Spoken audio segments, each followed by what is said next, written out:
Powerhouse Skies in 4 giving us a live look at Barnes Jewish Hospital in the Central West End. Tonight, preps continue here as it will be one of the first hospitals in our area to issue potentially life-saving coronavirus vaccines to its workers. Good evening to you. I'm Corey Starr. I'm Samantha Jones. Tomorrow is the moment of truth when FDA advisors determine if all systems are a go on Pfizer's vaccine. St. Louis Mayor Lyda Krewson says the product could be in St. Louis before Christmas, and once the first shipment arrives, even more will follow. We expect then it will be a week or two, 6 days, 7 days, a week or two before we actually get an allocation here in the city of St. Louis. So very soon.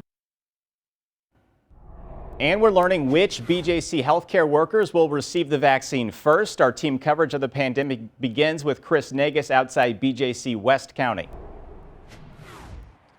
Well, that's right, Corey. Anyone that works directly with patients will be in line first. That includes everyone from doctors and nurses to the housekeepers that clean the rooms here at the hospital. BJC tells us they are expecting 10,000 doses in the first wave. The target date is December the 15th, but that date could change slightly. Hospital officials say they are waiting for the green light, as you guys mentioned off the top of the newscast, from the FDA, but all signs are pointing in that direction for approval. I'm told older employees that work with patients will get the vaccine first. They will work down from there, work their way down the line. And I also asked when patients will have the opportunity to get vaccinated. Dr. Clay Dunnigan answered that question. In one way, some patients or potential patients will actually be in the early going.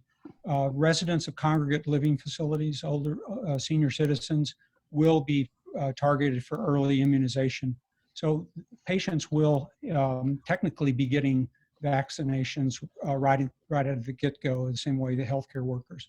It will work its way down through groups that have progressively less risk until we get to individuals that are healthy, young enough that they're not going to have complications. And that I expect that process to take place over some months into the spring. Do you plan to take the vaccine? Absolutely. As soon as it's offered to me, I'll be there. And here's something interesting. Dr. Dunnigan tells me even if a healthcare worker has contracted COVID and recovered, even if they have the antibodies, they will still be offered the vaccine. He says that eliminates the chance of reinfection. Sam and Corey?